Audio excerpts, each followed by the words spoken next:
Roland Martin Unfiltered. Michigan certifies the election in that state for Joe Biden.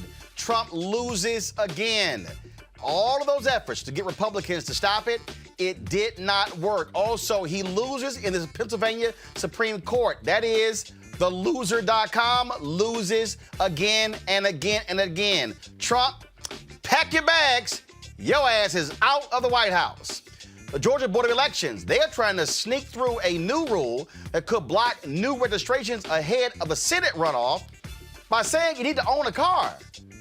Investigative journalist Greg Pallas joins us with the details. Black Voter Matters is headed to Georgia with a new voter initiative. Can't stop, won't stop. We'll talk with co-founder Cliff Albright on the show. Plus, with the latest election news, including all of the efforts of Trump trying to steal it. It ain't gonna work, player. You gone. Plus, a Thanksgiving holiday approaches. Folks are lined up outside testing sites across the country, hoping to get negative results so they can spend the holidays with their families. Coronavirus is rampaging all across the country with the latest information, plus a third drug company releasing a vaccine. How soon will these vaccines be available to the general public? Plus, Donald Trump is threatening to veto a military bill unless they remove a provision to get rid of bases named after Confederate military leaders. He wants the white supremacist names to continue on the basis. Democrats have some guts and call his bluff on the veto. Plus, Joe Biden nominates a black woman to be ambassador to the United States, to the United Nations. The question is, has he named enough sisters so far? Plus, questions are being raised in the shooting of two Florida teens that the newly released video contradicts the police version of what happened. Plus, the author of a new book and looks at how racism erodes the mind, body, and spirit. Plus, in our Crazy Ass White People segment, we introduce you to Gentrification Karen, where a brother checks her for going after a black 8-year-old kid. Folks, it is time to bring the funk. I'm Roland Martin Unfiltered. Let's go. He's got it. Whatever the miss, he's on it. Whatever it is, he's got the scoop, the fact, the find. And when it breaks, he's right on time and it's rolling. Best believe he's knowing. Putting it down from sports to news to politics. With entertainment just for kicks, he's rolling. It's on go, y'all. It's Roland Martin, yeah. Rolling with Roland now. He's funk, he's fresh, he's real, the best, you know he's Roland Martin now.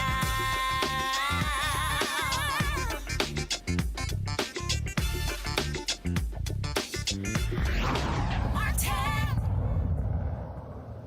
Republican efforts to steal the election continues. First, Michigan certifies the results for Joe Biden. Pennsylvania Supreme Court says, hell no, Donald Trump. Your legal arguments are nonsense. But in Georgia, where we have two critical runoff races featuring Pastor Raphael Warnock against Kelly Loeffler and then John Ossoff versus David Perdue, Republicans are doing their best to try to steal that election by purging people who just voted in November.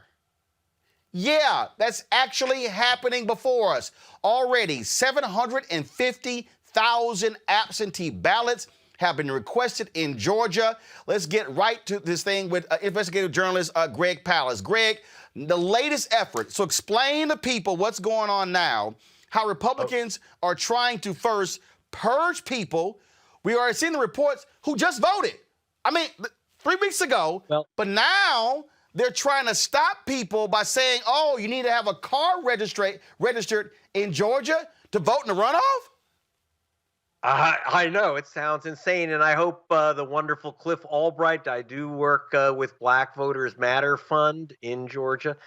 He may not know this yet, but Cliff and Roland, this is the strangest thing. My team down there at midnight on Saturday, gets a notice from the Secretary of State of Georgia, a guy named Brad Raffens Purger. His name really is Purger. He took Brian Kemp's place. He's a Republican, frankly, a Republican stooge. And he issued a new ruling, a proposed rule, that would say that you can't register if you don't have a car registered in Georgia, and you've proven that you've paid the registration tax on the car. Now, let me be very careful here and how this works. Now, obviously, no state can require you to buy a car to vote. Right, that's a poll tax. Poll tax. That would be the most expensive poll tax in world history. What they are saying is rather they will use the fact that any county election supervisor can use the fact that you don't have a car or you haven't paid the Georgia registration tax as proof that you're not a Georgian, that you don't live in Georgia. And they can therefore, listen to this, they will delay adding your registration to the voter records. By the way, December 7th is the last day to register there. They'll delay your registration until you get a hearing. A hearing. Now, usually you have to have 30 days notice on hearings, and therefore, most people who attempt to register who don't have a car may find that they are told that they have to show up at a hearing in 30 days, which will likely be after the January 5 Okay, election. I'm confused here. I'm really confused here. So what happens with a person who doesn't own a car? I mean... They withhold you. They take your registration, but they don't add your name to the list. Is there a single state in America that requires you to register a car to vote? No, and in fact, this is not the first time that the state of Georgia has tried this gambit. I can tell you one voter that got hit by this a couple years ago, my daughter, who was a voter in Savannah.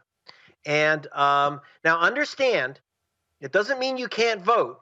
What they might try to do is say that not having a car registered in Georgia means that you don't live here. What the Secretary's of State office is claiming is that this is to stop people fraudulently registering in Georgia because of the hot Senate race. This will determine control of the U.S. Senate. So they're afraid. They say they're afraid of people coming into Georgia and simply registering for this runoff. Well, number one, if you are moving to Georgia, you can register for this runoff. But our person Terry Manpearl on the ground there was on the call with the Secretary of State and asked, "Do you have a single case, even one, of a fraudulent voter, someone from out of state voting in the Georgia election in November? Do you have a case of a single voter?" Remember, a lot of people have already mailed in their ballots. Do you have a case of a single voter who's mailed in a ballot that isn't a Georgia resident, an absentee ballot? Now, is there one case? So you're going to stop thousands of. Now, who gets affected by this law? Again, they don't stop you from registering. They just withhold your registration, possibly till after the election. And by the way, with Cliff, I have no doubt we're going to be fighting this. Believe me, we're going to be fighting this. So what they're saying is that now who's affected? Students, like my daughter, she didn't have a car in Georgia. She has a New York driver's license because on vacations she would drive in New York. So they try to block her from voting. She went through the process and saved her vote in Savannah. But how many, like she said, there's almost no students who are willing to fight this and get registered. In addition, of course, who's the biggest group that's affected? People who don't have cars. Urban, low-income voters. In other words, voters of color. And by the way, the color is generally blue. So they know if they can knock out voters trying to register in Atlanta, new voters, people, remember, they, like you just said, they purge voters, so you have to re-register. We have a site, Save My Vote, 2020.org, where you can see if you've been purged from the Georgia voter rolls. If you are, there's a button, click and re-register. Again, try to do it immediately. Don't wait till December 7th because Right. Georgia, there is a delay factor in Georgia. Even if you have a car, they still have a delay process in Georgia. So please check your registration right now, no matter what, and re-register. Believe me, and by the way, if you don't have a car registered in Georgia and you live there and you're a student or you're low income, you use a bus, or you're high income and you use a bus, you don't have a car. Right. Don't let that stop you from registering. Please register. Have all the ID and proof of residence that you can to make sure that no one challenges you, because it's also selective. They're making it so that not everyone, in other words, not necessarily white suburban people, are going to be asked, "Oh, you don't have a car?" Right. Because after all, you have families where the car is registered in the husband's name, not the wife's name, or the opposite. So it's very selective because they get to choose whom they challenge. This is really, really dangerous stuff. And when we first, so again, midnight Saturday, and then they had a meeting to vote it into the rules at 8 a.m. this morning, Monday, 8 a.m. And after a midnight notice. This is ugly stuff. So what they did was when the pressure came down, they said, oh, we're not going to make it a rule. We'll make it a guidance. Nah. When you make it a guidance, that's a rule. And so, but this is what I keep telling people, the kind of games Republicans play. And guess what? The people who I've been calling out, these black Republicans in Georgia who have been silent, who are watching these people try to screw black people voting. Yes, I'm very concerned. Look, we know it's Jim Crow. You can talk about, oh, the fraudulent voters. Where are these fraudulent voters lined up at the border to march into Georgia to vote? Okay? As Cliff can tell you, working there, it's hard to get people to vote once, let alone twice. It's hard, no, people aren't driving in from Wisconsin to vote in Georgia. Yep. It's not happening. They're not sending in fraudulent ballots. They had 5 million ballots. They couldn't show us one fraudulent ballot, not one. But I can tell you that they've disqualified a lot of ballots. And of course, we issued the report, which was issued with Black Voters Matter Fund. Got it. And on 198,000 Georgians removed wrongly from the voter rolls, based on a phony purge list. Got it. This is really serious stuff. And by the way, watch this space. We're going to be taking action. I don't want to say what it is, but believe me, we're not letting this thing go. We're not letting this thing go. This is pure Jim Crow. I don't care who you vote for, but don't tell black people, don't tell students you can't vote. No. All right. That's over. Greg Palast, keep us up to date what's going on. We'll keep pushing the information out and supporting you in all that you do. See you at gregpalast.com. Thank you very much, sir. All right, folks. Again, the breaking news is that in the state of Michigan, they have certified the election results a 3-1 vote. A Republican chose not to go along with that particular group, which means that the election in Michigan certified by that board of canvassers. Also, the Pennsylvania Supreme Court knocked down the latest Trump challenge. But not only that, guess who finally decided to do her damn job? Emily Murphy, the head of the GSA. Go to my iPad, please. This was a letter that she has sent to Joe Biden. Joe Biden, as the administrator of the U.S. General Services Administration, I have the ability under the Presidential Transition Act of 1963, as amended, to make certain post-election resources and services available to assist in the event of a presidential transition. She goes on and on and on, blah, blah, blah, blah, blah. To be clear, I did not receive any direction to delay my determination. Yeah, right. I did, however, receive threats online, by phone, and by mail directed at my safety, my family, my staff, even my pets, in an effort to coerce me into making this determination prematurely. Even in the face of thousands of threats, I always remain committed to upholding the law. Whatever. Then she writes, contrary to media reports and insinuations, my decision was not made out of fear or favoritism. Whatever. I strongly believe that the statute requires that the GSA administrator ascertain, not impose, the apparent president-elect. Again, more BS, blah, blah, blah, blah, blah, blah, blah, blah, blah, blah. This does not have to be a 2-page letter. She then says that, of course, they're going to be making available $6.3 million to the Biden transition team. In addition, $1 million is authorized to provide appointee orientation sessions and a transition directory. So all the rest of this stuff is signed by Emily Murphy, whatever the hell. Let's go to my panel here, talk about all the latest developments that's been going on, folks, in this busy day and busy weekend. Dr. Avis Jones, the Weaver political analyst, Mustafa Santiago Ali, PhD, former senior advisor for environmental justice, EPA, and then later we'll have Rena Shaw, the Lincoln Project Women's Coalition. Go to you, Mustafa. You've worked for federal government. First of all, a lot of different things are going on here. Let's first go to the GSA. Emily Murphy, she ain't fooling nobody. Emily Murphy, bottom line is she was doing Trump's bidding here. They did not want to say that Joe Biden was the president-elect. But after what Michigan did and Pennsylvania, Donald Trump, no options. Sucker, you're gone. Yeah, I mean, they know what the rules are. They know how they should be moving forward. There was intentionality in this. Everyone knows it. The intentionality was to, continue to slow down, hopefully run out the clock on the other side and find, some fertile ground for the foolishness that they were trying to move forward with.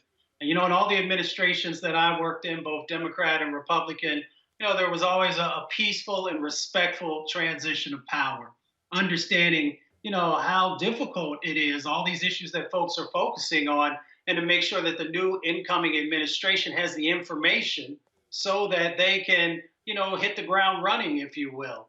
So for the GSA to play these games, we know where the direction was coming from, but they were putting people's lives in danger each day that they weren't allowing, the incoming Biden administration to do their job, to be prepared, to help to get the steps in place. So I'm glad that they finally got here, but it took a lot of pressure to make folks just to do the right thing. My grandmother says, when you know better, do better. They knew better. It's a shame that it took them this long to do better. You got people who talk about, oh, it's the law. No, it's not, Avis. The reality is this here. She was playing games. Joe Biden was a president-elect. Donald Trump couldn't overturn anything. And these were the games they were playing, pure and simple. That's what happened when you're dealing with a narcissistic, petty, let's just go ahead and say it, a man who was 100% bitch assness. I couldn't say it better myself. But absolutely, she was part of this whole grand delusion in which has been, I would believe, I would call it a coordinated action, not only involving the president, but a lot of his cronies all around the country, including individuals who may not necessarily be included in any collusion per se and what he's trying to do, which is I would call a coup, an attempted coup. But you also have countless Republicans who have been too cowardice to even call a thing, right? They've been allowing this to continue. And so when she finally comes up and does this, I'm thinking, well, it's about time. But I'm also wondering if it has something to do with the fact that she was supposed to testify on Capitol Hill. And maybe she just wanted to make sure that this thing was right before that happened, because she knew what she was doing was outside the boundaries of what she was supposed to be doing. There was no way she could have justified that in front of elected officials. Rena, these folks are pure trash. We're seeing it. We're seeing how Trump simply cannot handle losing, can't do it gracefully, never was going to do it. That's just simply how he is. And Republicans have allowed this nonsense to go on for the last 3 weeks. Yeah, I mean, I suppose we shouldn't be surprised because this nonsense has gone on the past 4 years, if you really stretch it, 5. So what I really believe we see here is a political appointee who didn't have the moral courage to do the right thing until push really came to shove. And it's my home-based congressman right now, Jerry Connolly, a Democrat here in Virginia, who oversees a committee in which Emily Murphy has to report to. And so I think he put out a great thread for anybody who's interested on Twitter the other day, really explaining what so many Americans don't know, that this is very much a political appointment that she has. She is a Trump loyalist. And as I put out today on Twitter, I said, Trump loyalists need to realize one thing, that they will never get his loyalty in return. That is the bottom line. So maybe some of them are waking up to it, but this was about our country. This was about our process. This was about something so much bigger than Trump. And it's a shame that people really couldn't understand that this is not just unheard of. This does not happen in modern presidential era at all. But the reality is that you put our country in a unique position at which not just our adversaries, but our allies feel like there's pure chaos on the ground. And I don't know if that's part of a long game. Look, I mean, with Trump, it sometimes takes time to be able to see that. I do think there is something of a strategy here he's got in mind that has yet to reveal itself. But I think what I really saw in people like Emily Murphy and Republicans coming to the side of Trump and saying, we shouldn't let Biden have access, they were really, frankly, being hypocrites. They weren't understanding that national security is the one issue that they harp on over and over again. They'll do it right up until January. And that election in Georgia, the Senate election, Republicans love to hammer home national security. Well, how rich of it that they would put our country in such great chaos and put our national security on the line by not allowing Biden to have what he is frankly entitled to. Yeah, she didn't want to have to go before the courts. Let's talk about, of course, what is taking place. Them losing left and right. Now they're trying to attack the folks in Georgia. They have certified their election results there. Michigan has certified their election results. Pennsylvania is on their way. So, look, they got no play here. Then, of course, we saw the Trump people over the weekend fire a crazy, deranged, nutcase attorney, Sidney Powell. Mustafa, these people are sick and demented. Sidney Powell, Rudy Giuliani. I'm at a loss for words with these folks because it's like they're operating from another planet. I mean, President Trump has struck out 3 times and more, actually. But I mean, after 3 times, it's really time for you to give it up. You got a life after this. You'll still have people who will follow you and believe, the conspiracy theories and other things that you've been pumping into our country over the last 4 years. So it's just time to move on. You can't continue to lose court case after court case. Sometimes, actually, some of the judges was pissed off that you actually brought some of this stuff in front of them, and they actually explained that to the attorneys that were in charge of the cases, that you're literally wasting the court's time. So, it's time to go. You can go on down the street there to Walmart or wherever, get your bags and go ahead and move on. That as simple as that. And what you're dealing with, again, you're dealing with sore losers, including some of these trolls run our YouTube account. And it's just real simple. Y'all lost. Suck it up. You lost, Avis. Yeah, but they're still engaged in shenanigans. I mean, Yep. they're trying to do yet another recount in Georgia. They are right now in the process of a recount in Wisconsin, but it's not a statewide recount, of course. It's a recount that specifically focuses on the areas like, Milwaukee, where you'll have a disproportionate number of Black people. They're looking to recount just that small area of the state and then have their cronies there that are in essence challenging each and every vote, trying to throw out as many votes as humanly possible. This is really an attempted coup. I just feel like language is very important. We don't need to sort of mask what's going on here. He is trying to take away the vote specifically and disproportionately of Black people all around this country so that he can, quote unquote, win. That is really what he's attempting to do. If he would get anything to go in his favor, that's what would happen. And so I really think that what's going on here shows the importance of being able to strengthen the Voting Rights Act when the Biden-Harris administration gets into office. That needs to be a top priority. And in order for that to happen, we need the Senate, because we know that a Republican-controlled Senate is not going to let something like that move. And so this is a critically important. I don't think that we've seen our voting rights be attacked so fervently and so boldly since the end of Jim Crow. It is just disgusting to see, and we have to fight back. And again, they lost. And my whole deal is take this ass whooping like a man, Trump. He can't do it, Roland. He can't do it at all. Bottom line. I mean, look at who he's got for his legal defense. Rudy Giuliani, who hasn't been in court in some 3 decades? He hasn't fought a case in court in over 3 decades, I believe. Sidney Powell, who was one time respected, I believe, but really showed her true colors of every shade of crazy at that press conference. That was really disheartening. And the only reason she's on the outs with the Trump campaign is because Tucker Carlson called her to the carpet. That's the only reason. So I think what's at the root here, and this is something that I think really deserves a longer conversation as we move along in these next weeks and months. I mean, this is obviously a tough time. This past 3 weeks has been extremely tough for many Americans who watch and who trust our system to feel like blow after blow. Like, how can this guy still have a case? I get a lot of right-wing media in my inbox every day. I get multiple bits of it. I don't just get text messages, I get newsletters. And so I see what they're reading. I mean, my career on the right, I'm still very much a conservative, albeit a small C one, but I see what today's Republicans are reading, and it's scary stuff.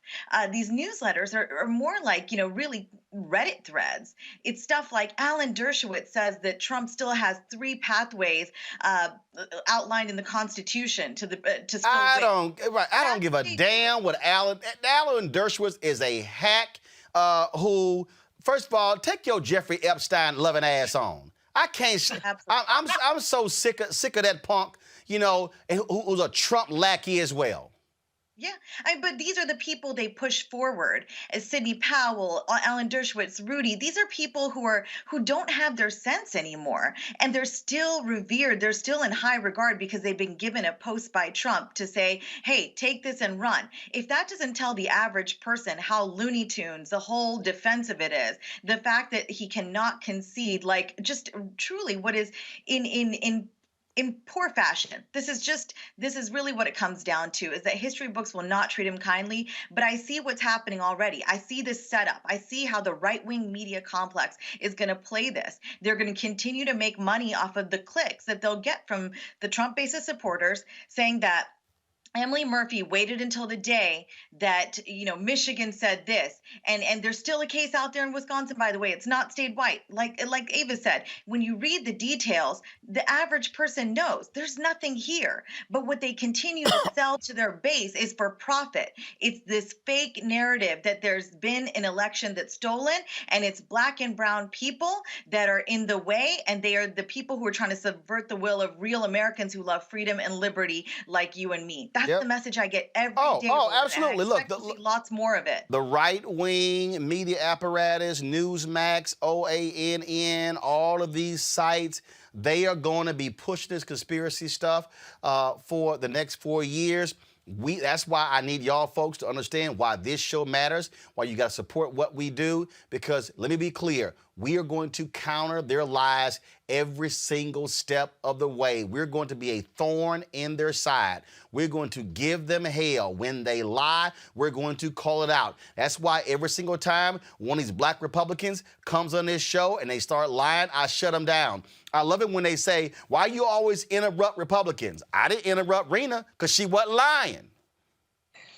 See, that's why they get mad. I'm See, also not a Trumplican, you know that. No. But what I'm saying is, what they don't like, they love to go on these other shows, go on Fox News, go on Newsmax, go on OANN, and go on the rest of it, and they love to lie. And they don't like when somebody has the facts and stops their lying. Well, when you bring your ass on this show, I'm shutting you down with your lies, because we are not going to feed this crap to our audience. We're not going to sit here and allow them to continue the games that they play. And that's exactly what's going on with the games that they play. Folks, pull up my next guest on this particular topic as well, because, again, we're talking about, matter of fact, as we're pulling them up, I saw this video. I've seen it a couple of times. Leslie Jones tweeted this out, and it really speaks just a whole lot to how I feel right now. Y'all, roll it. I just have one thing to say. Hang on here. You about to lose that job. You about to lose that job. This thing. You about to lose that job. Oh my goodness. You about to lose your job. This thing. You about to lose your job. This thing. You about to lose your job. 'Cause you are entertaining me. Or not. You about to lose your job. This thing. You about to lose your job. This thing. You about to lose.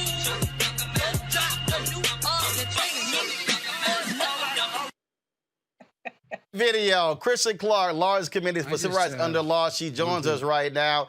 Kristen, y'all have been battling in the courts with these crazy Trump people. They have been losing case after case after case. I mean, he's now lost Pennsylvania at least half a dozen times, same with Michigan. And so now this last-ditch effort with the Pennsylvania Supreme Court, even they said, get the hell out of here. Yeah, so 36 cases to date brought by President Trump or his allies, and they've failed in virtually every single one.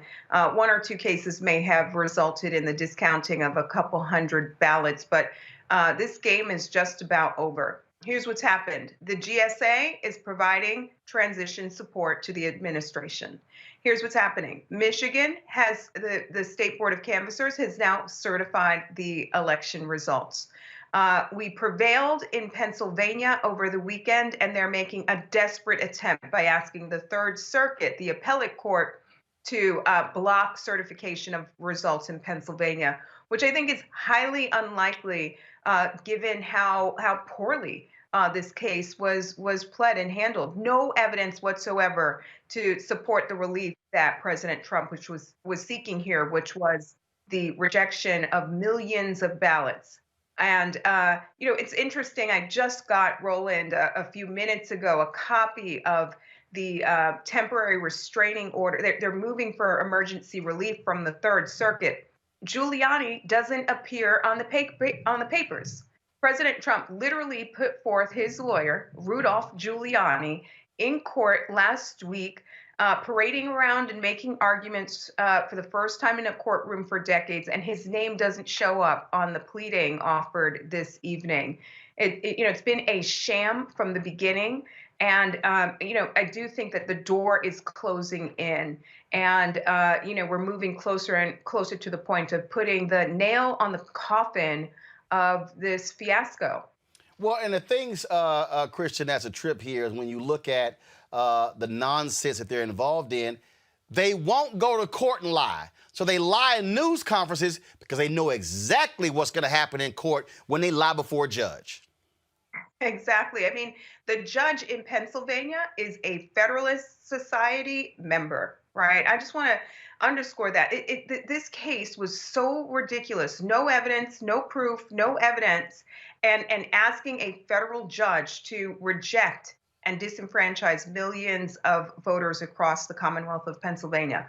When the ink is dry, I think that the history books will show that President Trump is our nation's first president, most certainly in modern time, but maybe ever.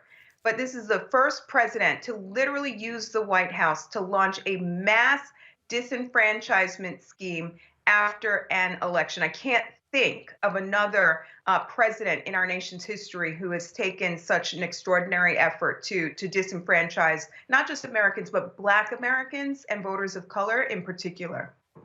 So what's the next legal front? So, I mean, look, these idiots probably be so stupid, they'll try to go to the Supreme Court. They will. I think that this is a move of desperation. I think any further legal maneuvering by President Trump and his lawyers, whoever those lawyers are at any given point of the day, will fail. I think any continued effort to ask a court to disenfranchise millions of Americans is a sign of desperation. And I do think that the dust is settling here and that very soon we'll be moving forward and doing just what you say.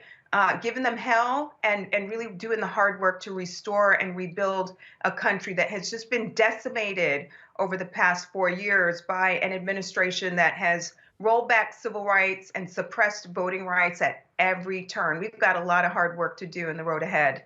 Well, y'all have been certainly on the front lines battling this in the courts. Let folks know how they can help the Lawyers Committee for Civil Rights Under Law continue to do their work.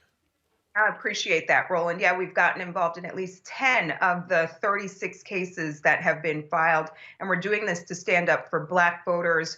And you can support our cause by visiting our website, www.lawyerscommittee.org, lawyerscommittee.org. And Roland, we are here to make sure that people have the support they need to vote in those Georgia runoff elections and other runoff elections happening in Louisiana and elsewhere. You can call 866-OUR-VOTE, 866-OUR-VOTE to get help that you need to make sure your voice is heard in these important runoff elections that are happening as well. Absolutely. All right, Kristen Clark, Lawyers Committee for Civil Rights Under Law. We certainly appreciate it. Thanks a lot. Thank you for having me. All right, folks. Just so y'all understand how crazy, deranged, and sick in the head these Trump supporters are, these white conservative evangelicals. All right, let me play you. Jamal Bryant posted this video on his page this weekend. And if you want to see how stupid these folks are, watch this. I saw this picture of the people in the ballots, and what my eye was drawn to was the tables. The tables. And what the Lord started to talk to me about was He went through and He overturned the tables. What are on those tables? Ballots. Ballots. And what I could see was He was walking up and down those aisles. and he started turning over the tables. The tables are being turned over. Those tables are being turned over. The tables are being turned over. And he came to a table and he turned it over.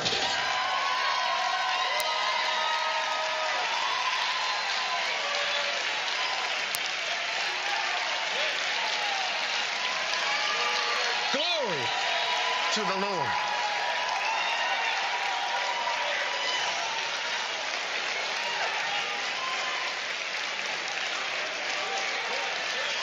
Oh, glory to God. Enough!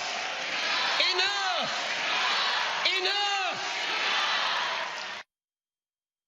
Enough! Guess what, y'all? Daniel! Come on. Sorry. God did not overturn the results in Michigan, in Pennsylvania, in Georgia, in Arizona, in Nevada. Y'all lost. The crazy thing, Rena, is these white conservative evangelicals are playing to the sheer ignorance of their supporters. And these fools were literally sitting in church thinking, yeah, God is going to go in and just turn the tables and God is going to reverse the ballots. Oh, yeah, that's going to happen. Has it dawned on them that maybe God was in the voting booth on November 3rd? See, and these people are so nuts. They fall for this silliness. I tell you when it will dawn on them. It's January 20th, 2021. That's the day they're going to realize that that prophecy was not fulfilled.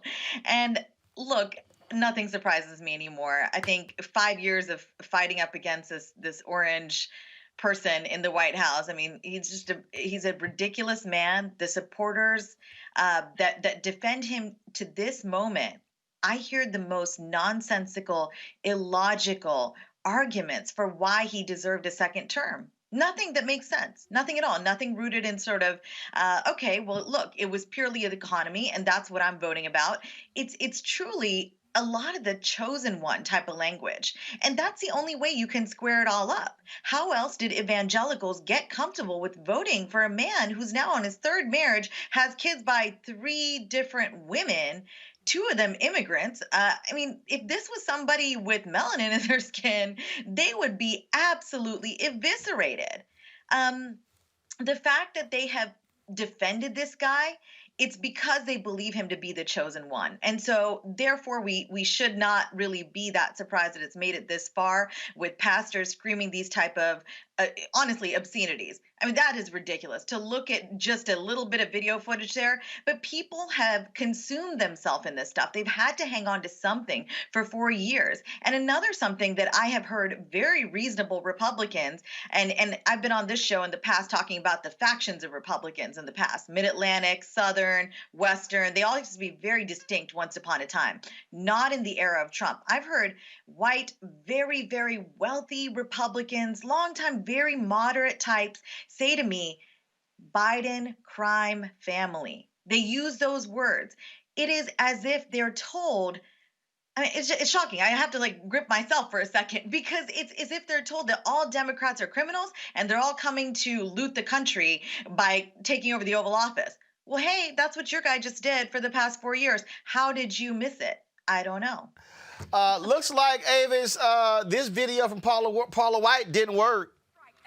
And strike and strike and strike and strike and strike and strike and strike and strike until you have victory. For every enemy that is aligned against you, let there be that we would strike the ground, for you will give us victory, God. I hear a sound of abundance of rain. I hear a sound of victory. I hear a sound of shouting and singing. I hear a sound of victory. I hear a sound of an abundance of rain. I hear a sound of victory. I hear a sound of an abundance of rain. I hear a sound of victory. victory. The Lord says it is done. The Lord says it is done. The Lord says it is done. For I hear victory, victory, victory, victory in the corridors of heaven. In the corridors of heaven, victory, victory, victory, victory, victory, victory, victory. For angels are being released right now. Angels are being dispatched right now. Hamanda aka ata raka teda baka sanda ata ambo osa kata rite eke banda ata rike didi ashata. For angels have even been dispatched from Africa right now. Africa right now. Africa right now. From Africa right now. They're coming here. They're coming here. In the name of Jesus. From South America. They're coming here. They're coming here. They're coming here. They're coming here. From Africa. From South America. Angelic forces. Angelic reinforcement. Angelic reinforcement. Angelic reinforcement. Fika hata anda ata. Ora bata rata ande eke eke manda rasata. For I hear the sound of victory. I hear the sound of victory. I hear the sound of victory. I hear the sound of victory. I hear the sound of victory. I hear the sound of victory. I hear the sound of victory. I hear the sound of victory. I hear the sound of victory. Biden, Harris, Biden, Harris, Biden, Harris, Biden, Harris, Biden, Harris, Biden, Harris. That's the sound of victory. That's the sound of victory. That's the sound of victory. That's the sound of victory. Paula White, Biden, Harris, thanks for your prayers, because that's who it benefited. But just so y'all understand what y'all dealing with, why I keep telling y'all, don't let this woman back near any black church after this nonsense. This is the crap that she said Sunday before last. Christ-likeness is not found in my gender. It is not found in my culture. It is not found in my ethnicity. It is not found in KKK. It is not found in Antifa. And it is not found in Black Lives Matter. All which are anti-Christ and even terrorist organizations. Christ-likeness is not... Now we are revealing ourselves here, because now she's saying, Cliff Albright, founder of Black Voters Matter, co-founder, that she's saying is that Black Lives Matter, terrorist organizations, anti-Christ. Oh, really? That's how we gonna play, Paula White? Gotcha. Yeah, Roland, I want to join you in thanking her when she was calling on those angels from Africa and from South America. She really did us a favor, because that's exactly who it is that turned out to decide this election. You know, black folks in those key states, as well as those South American angels in places like Arizona and New Mexico. So we really want to thank Paula for calling on the right angels. I don't know what she thought they was going to do when they got here, but evidently it didn't go her way. But she was right. I hear the sound of victory. Oh, yeah, I hear the sound of victory, and we also expect to hear the sound of victory in Georgia. Y'all are going to be going hard in Georgia. Let folks know what the plan is for this runoff election. Yeah, man. I mean, the plan is to do more of the same, what we did all throughout 2020, all throughout the weeks and months before the general election. You know, it's basically to register folks, to get as many people as possible, to do a vote by mail, then to get as many people as possible to do early vote, and for whoever's left to get them all out on election day to be able to vote safely without having long lines. And we've already gotten started. We're doing a text campaign that's going to send out 10 million text messages for each of those purposes, right? Voter registration, vote by mail, early vote.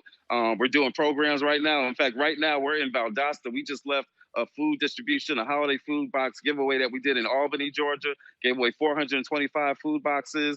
Same thing we're doing right now in Valdosta. We're at Kingdom Builders Church right here in Valdosta, doing the same thing, giving away holiday boxes. But it's not just, it's not charity. It's solidarity, not charity, right? This is a way of saying thank you to the black voters who came out in spite of a horrific year, came out, showed out, made history. So we wanted to be able to say thank you. We also want to be able to deal with these food insecurity issues.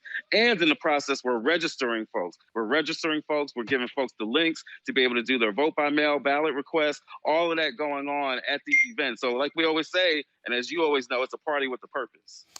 Folks, this is a photo Cliff posted here. Normally we're used to them having one bus. Y'all got a fleet now, man. What's going on? I mean, I'm seeing buses, vans. Y'all ready to roll. That's right. It was the blackest fleet in America. It used to just be the blackest bus in America. Now it's the blackest fleet in America. We had, during the general election, we had 2 buses and 7 baby buses, 7 of those vans that were roaming around Georgia. We're doubling down, Roland. We could have 14 of those vans driving all around Georgia, from the corners from Metro Atlanta to Savannah, down to Southwest Georgia, Columbus, over to Savannah, and everywhere in between, doing events just like what we're doing now, doing events that serve the community, that build power, that get folks registered, that get folks excited, doing COVID-safe events, caravans going through the neighborhoods, bringing people to the polls, dropping off ballots early, all of that. It's all about, doing whatever we can, one, to get our base out. To be clear, this is a base election. Right. There's no persuasion going on between now and January 5th. This is a base election. Whoever can get their base back out, even if all you do is get everybody out who voted for the November 3rd election, if you do that, then you're 90% of the way there. But if you then go the next yard and you get new folks registered, the 26,000 young folks that are turning 18 between now and January 5th, the 30-something thousand returning citizens formerly incarcerated who have their rights to vote, but they just don't know about it because the state does such a bad job of telling them what their rights are, right? If we get new folks registered, and then if we reach to those folks who were already registered but didn't come out to vote, partially because we don't really believe that our vote matters sometimes because we've been convinced that this is a red state. Georgia's not a red state. The South is not full of red states. It's full of states that have been underinvested in, undervalued, and underestimated. And with the right resources being spent in the right way, because it's not just about having money. You got to spend that money. You got to put it in the hands of the people, like Kingdom Bills Church, like the fraternities and sororities, like the local chapters at NAACP or other community groups. When you get it in the hands of the people who are on the ground doing the work, then you can make stuff happen. It's not just about having money. You got to get the money to the folks that can make things happen. One of the things that, that you guys are working on, and look, we're going to be on the ground with y'all in December, live streaming different events on our Roland Martin Unfiltered platform, and so we're working through the schedule right now. So we certainly plan to be there. I want to get your thoughts, and we had Greg Pallas off the top of the show, what Georgia's now trying to do with this car registration crap. Yeah. I mean, talk about new poll taxes in the 21st century. Yeah.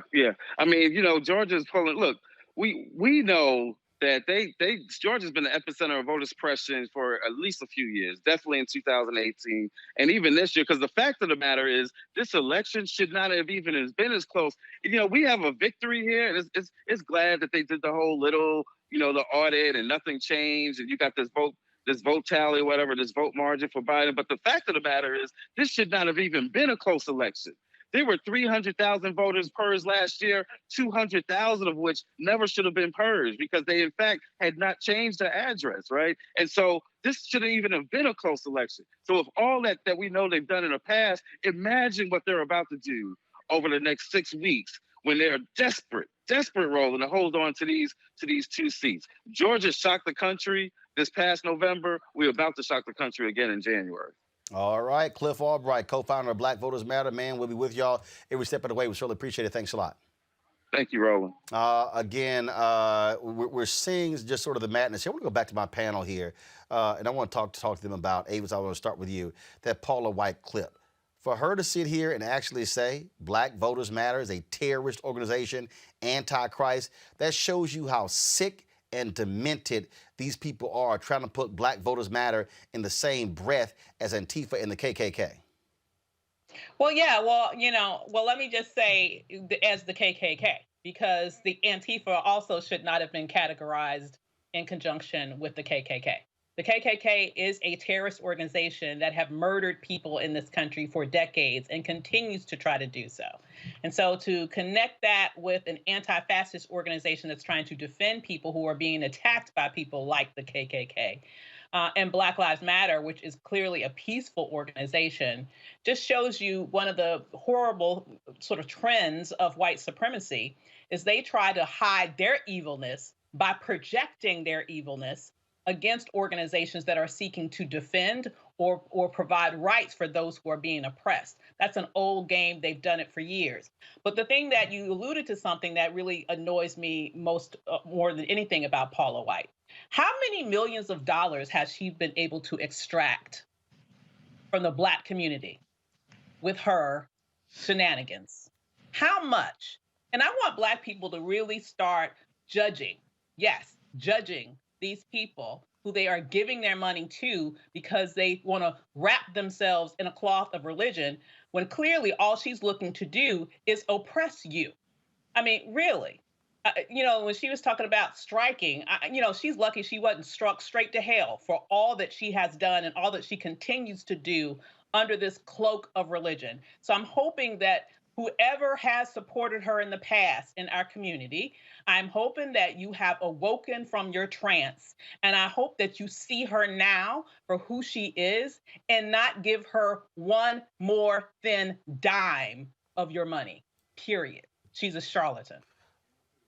Mustafa. Well, part of my family is Baptist and Pentecostal ministers, deacons and deaconesses. So you got to be really careful. If you are a Christian, when you start actually giving people idol sort of status, if you will, the scripture is very clear about that. And there are a number of folks who have put President Trump, they've lifted him up as an idol. But yet they call themselves followers of Jesus or followers of Christ. So, you may want to actually go back and read the scripture again so you actually understand what you're doing. And then, sometimes we also put ministers and bishops and other people in that same light. And you just have to be very careful if you're serious about your spirituality. I'm not talking about your religiosity. I'm talking about your spirituality. And I'll just leave on this last point. If you say that you're a follower of Christ, then there should be a reflection of your actions and how you conduct yourself. Well, it is sad to see what's going on with these folks, but that's actually what we are dealing with. Folks, speaking of what we're dealing with as well, massive increase nationally with coronavirus. 12.4 million cases of COVID-19 in the United States. 257,000 people have died as a result. The infection rates continue to soar across the country. People are sitting here now trying to decide whether they're going to actually have Thanksgiving meals with their families as well. Medical professionals are saying, look, do not do it at all. Don't gather, things along those lines. I'm going to go to a break. We come back. We're going to talk to Dr. Ebony Hilton, as well as talk to Professor Valerie Montgomery Rice, President and Dean of the Morehouse School of Medicine, about this as well. And again, folks, COVID is no joke. It is exploding across the country, and we're going to give you the information that you need to make the critical decisions when it comes to being with your family.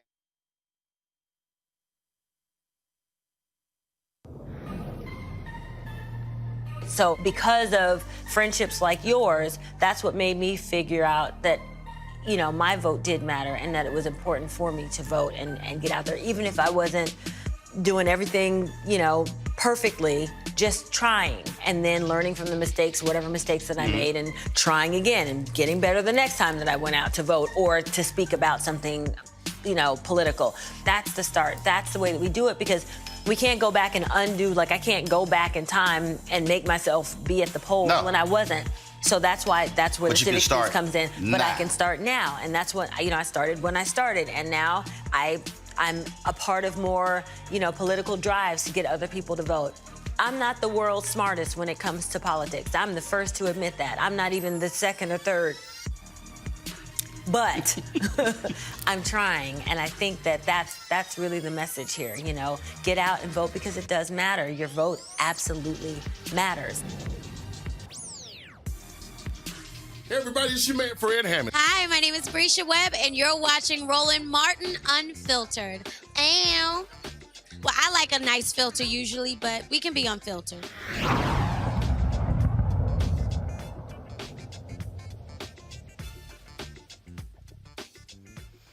Folks, we'll continue to see the impact in this country when it comes to coronavirus. It is deadly, it is serious, and folks who are playing games with this need to understand that you and your family can lose their lives. Joining us right now, Dr. Valerie Montgomery Rice, President and Dean of the Morehouse School of Medicine. Also, Dr. Ebony Hilton, Associate Professor of Anesthesiology and Critical Care Medicine at the University of Virginia. I'll start with you, Dr. Rice. First and foremost, Dr. Fauci and others said this was going to happen. Once we got to the winter, if people did not buckle down, if folks did not pay attention, we were going to see this explosion. We're actually seeing it. What is it going to take for people, especially in these red states, to realize this is real? They're now projecting by the spring, we're going to hit 400 to 500,000 deaths. So I think what it's going to take, first of all, is for people just to remember the 3 W's, right? Wear your mask, wash your hands, and watch your distance. That's the first thing we can do. And then I think we have to continue pushing the education of what happens to people when they contract this virus so they can see how serious it is. You know, when you look at the data, I don't know anybody who doesn't know someone who's first contacted the virus. And then we know that they have worse outcomes if they're Black or brown. The second thing that needs to happen is that we got to get more testing. We got to make testing more readily available. And then when people are positive, we got to give them the opportunity to isolate, do contact tracing, and then quarantine those persons. That's what we got to do. We got to get that message out there, and we got to get the resources out to people. One of the things is just dealing with the sheer stupidity of Dr. Ebony Hilton. For instance, here's in Virginia, this crazy right-wing Black pastor, E.W. Jackson. This is what he said in March. See, folks, I'll tell you something. I'm going to boldly say this. I will not get the coronavirus. I will not get it. Who do you think you are? How can you say that? Because I've asked God to protect me from it. And I've confessed Psalm 91 over my life and over the life of my congregation and over the life of our families. And we're not getting it. In the name of Jesus. Ebony, that was on March 27th when the folks at Right Wing Watch posted that particular video. This was November 16th. Well, it's good to see all of you here today. And it's Amen. good to be with you today. It's good to see all of you on Facebook Live. I want to say that I've been out for the last several weeks. A couple of weeks I was out because I was speaking somewhere else. And the last week I was out because I was tested positive for COVID-19. So, but I'm back. I'm healthy. I'm sound. I'm whole. Praise God. I'm feeling good. And I'm just grateful to God. And my wife is, of course, she got it from me. One of my little gifts to her. But she's doing fine too, and she's going to be back to work tomorrow. That's the kind of stupidity, Ebony. You go on the video, I will not catch it because God protects me, and you got it. Yes, and unfortunately, it's one of those things that so many people are continuing to deny that this thing is real. But what we know is that over 100,000 people are being tested positive today, and by Inauguration Day, we're expecting it to be 400,000 people diagnosed with COVID-19 every single day.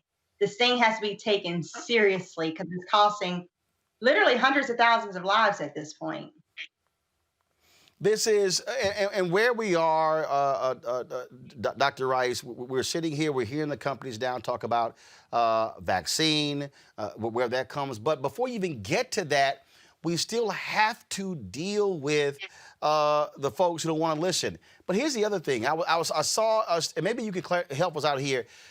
Folks have been posting these stories saying studies are being done saying masks don't work. Then I saw one study that said that mask works for the person who has it, but not for the other people who also wearing it. And I'm sitting there going, okay, where's not all this coming from? It's muddying the waters for our people who are listening. Are you and Dr. Hilton recommending wear a mask? And if so, what type? And what else should we be doing? Okay, so it's very simple. 3 W's. Wear your mask, wash your hands, and watch your distance. There have been conflicting information that comes out. I agree with that. But there's no confusion about the benefits of a mask. The mask protects you, particularly if you wear it correctly, over your nose and your mouth. Most of your secretions will come out of your mouth. So therefore, when you wear your mask, you are protecting someone else. Most people acquire the virus through their nasal area. And so when you wear the mask, that decreases the opportunity for their secretions to get through your nasal passage. So there is a dual benefit You protecting others and you protecting yourself from wearing the mask. There was a study that just came out that looked at, and this was out of Denmark. It was in Denmark where they had half of a group of people wear the mask and a group of people not wear the mask. And what they showed, even though it didn't reach statistical difference, there was clearly a trend of the people who wore their mask having a decreased chance of being infected. Because, again, they were covering their nostril area, which is where the virus gets in. Wear your mask. No discussion. Ebony, when I traveled for the first time in October, you got a whole bunch of text messages from me because you've also been trying to get people to understand that it's not just covering your nose and your mouth as well, protecting your eyes and your ears. Right, because it's all connected. And the way that I kind of help people to understand that is when you're crying, you'll notice that your nose gets running, right? Because literally your tear ducts empties into the same cavity as your nose and into the back of your mouth. And so with this idea of a mask, I also want people to understand that when you're seeing people talk, when those little droplets that come out, there's many, many viruses that can stay in that bubble, for lack of a better word, of spit that comes out. And so when you're wearing a mask, instead of someone being able to, and this is going to get really nasty, but I'm just going to say it so people can understand the analogy. If someone were to hawk a spit towards your face, imagine how much virus is contained within that mucus, right? If you have a mask on that can block the large portion of that from going directly into your mouth, you're decreasing the viral load that you're taking in. And hopefully you won't be able to overwhelm your system. So I know oftentimes people say, well, the masks, they don't filter out viruses, right? No, if it's aerosolized, if it's that fine mist, no, it cannot filter out that. But what we're trying to prevent is that large dose of virus being able to enter into your mouth, enter into your nose, enter into your eyes, that can overwhelm your system. And I hope that makes some sort of sense. Dr. Rice, when we also look at, again, these rates, and there are people right now, look, they miss their families. Look, when I went home in October, that was the first time I had seen my parents since the previous year, since Thanksgiving. But people are saying right now, look, if you want to see your people next Thanksgiving, avoid them this Thanksgiving. That's right. We really are asking people to be careful and to avoid large gatherings. We love our Thanksgiving. I mean, it's my favorite holiday. My sisters and I, we usually all get together and we're cooking the night before. We're playing bid whist and spades and our kids are here. But this year we have to do something differently. We need to gather with our insular family, our small group. And for some people who are going to travel, I've said tips like this. If you are going to travel, make sure, of course, you have to wear a mask. Eat before you get on the plane so you decrease the chances of taking off your mask. And consider testing. If you cannot get a test and you're coming home like our kids are coming home from school, then I would say to those young people, you need to quarantine for a period of no less than 5 days. Upstairs in your room, limiting your contact, wearing your mask while you're in the house until we are sure that you are not symptomatic. But if all possible, get a test. There are multiple places where you can get a test. You can get tests with all of the CVS, and there's lots of drive-through groups that are offering testing. And so if possible, get a test. But you definitely need to try your best to avoid large gatherings because there will be someone in that gathering that is asymptomatic and that most likely will have that virus. Ebony, I got somebody sitting here on my YouTube channel, Angel. She says, I'm debating whether to go to Indiana from Georgia to be with family. I mean, again, unless you have significant protections, unless you have testing for every single body. And here's the other deal, even with testing. There are people who can test negative today. We saw that with a bunch of these White House folks, that it takes time for COVID-19 to develop and show up in the body. So you can test negative on Wednesday. It don't mean you don't have it. Well, I mean, again, I always like to give examples because I feel like people can get it. At this point, the White House is the most protected house in America. And they tested everyone. And what did they have? A super spreader event where Trump was infected. We've had, who else was literally the Speaker of the House? We've had so many people, Chris Christie, Herman Cain, that these people are getting tested so they can be close to the president. And yet the president himself came up positive. What people have to realize is that just like a pregnancy test, women, we know that very early on in your pregnancy, you could have taken a pregnancy test and it would have came back negative. It didn't mean that you didn't have a baby growing inside. It just meant that whatever substance we were trying to measure on that test, the amount that you were actually producing in your body was too low to be detected, right? The same thing with this COVID-19 test. You may not be shedding a high enough viral load for it to be detected, but it doesn't mean that you're not infected. And what we know is that if you err wrong right now, every 44 seconds, one person dies in America from COVID-19. So you think about how long this show has been running and count every 44 seconds and say goodbye to someone.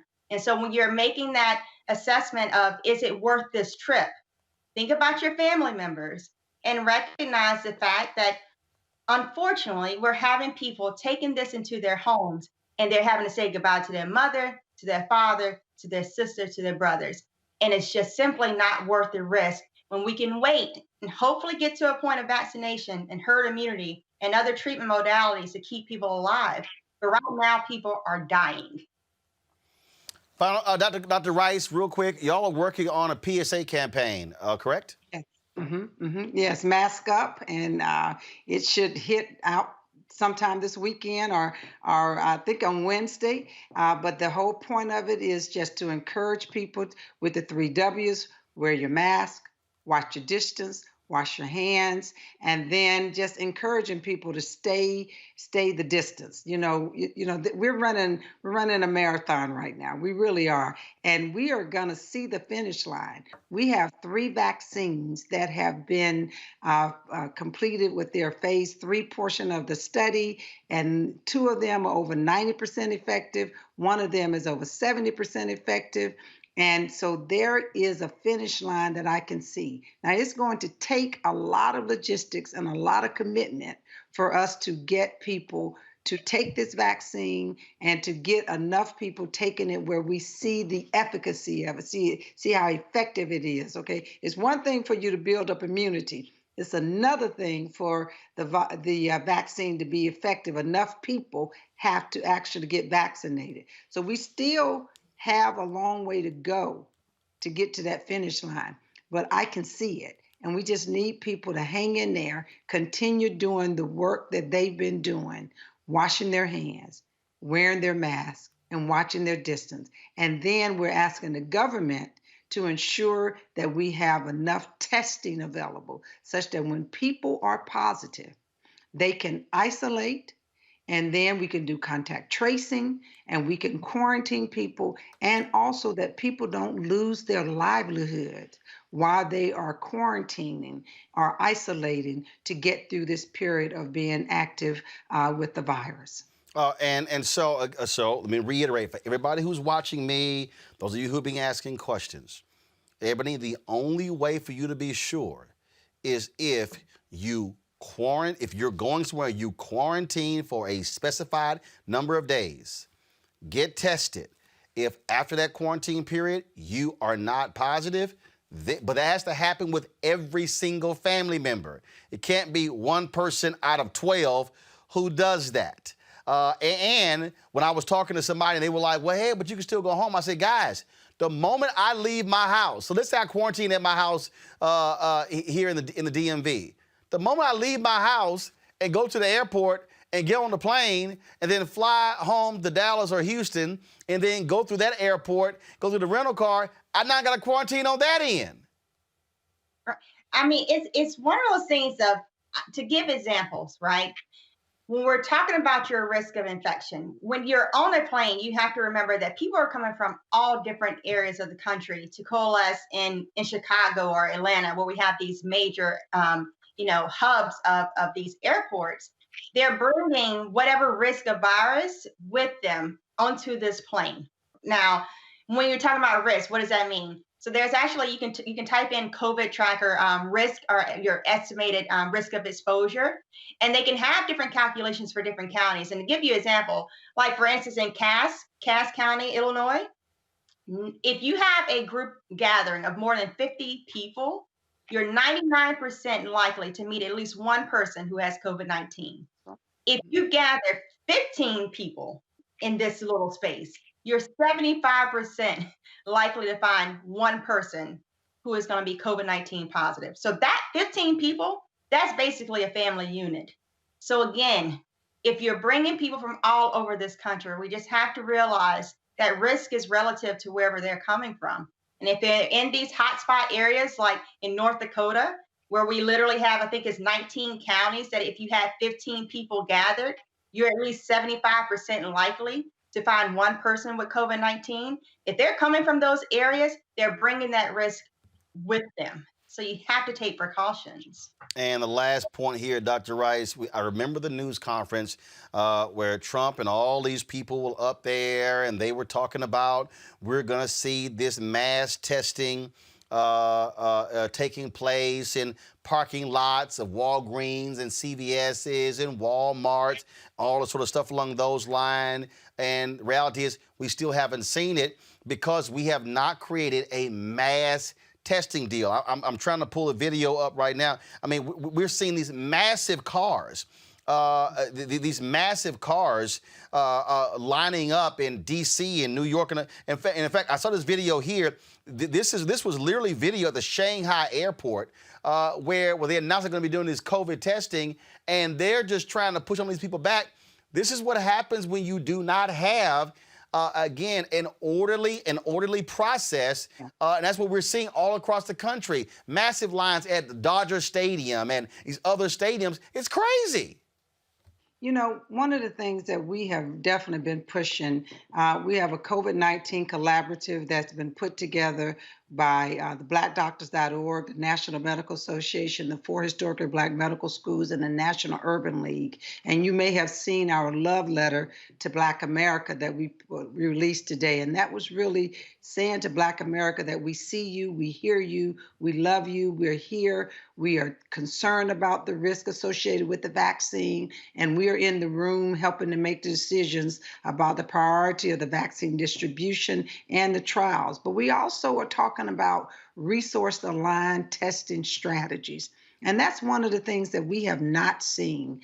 And so what I'm hoping is with this new administration, with the Biden-Harris administration, that they are going to, first of all, the Defense Production Act, we are going to produce all of the PPE that our healthcare professionals and frontline workers and essential workers, what they need. Hopefully they're going to do that.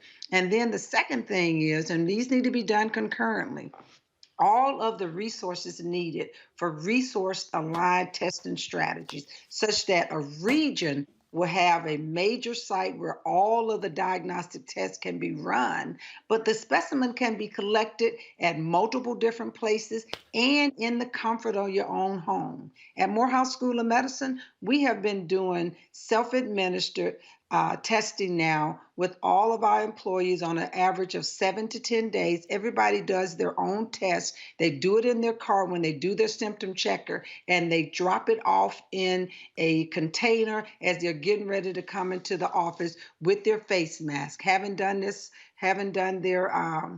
their symptom tracker, and then, keeping their social distance. And we get the results back within 30 hours, okay? And so it is possible to do, but it does require a strategy.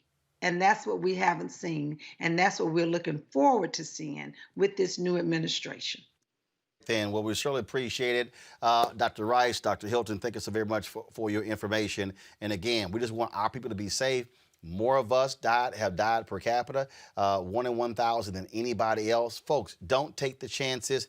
I get it. You want to see family. You want to hug them. You want to kiss them. But the reality is, be safe for Thanksgiving and Christmas. Let us get beyond this pandemic. I come from a huge family. My mom turned 73 on November 30th. And again, would love to see them, but they're staying put. They're not even going to Houston to see my brother and sisters. They've done it several times in the last several months, but everybody is staying put so we can all be safe and be protected. We sure appreciate both of you. Thank you so very much. Thank you. All right. Got to go to a commercial break, folks. We come back. Joe Biden is making announcements regarding his cabinet and his top officials. But does he have enough sisters already named? We're going to tell you about that and discuss that next right here on Roland Martin Unfiltered. Trump can show up and say anything, and they can just go, oh, yeah. And the African-American community was great to us. They didn't vote. You know, he just called you stupid. Did you hear that? But he's for us. Really? And they were just regurgitating the things that they had heard on a radio or in the barbershop or something that somebody had told them. They hadn't thought about it. Democracy is in danger because people don't know how to think. I'm done with trying to convince people to try to vote for their, for their life. You have to run for your life. I'm gonna go try to get people who are open to it and lead them. I'm done with hope. Fuck hope. Bye.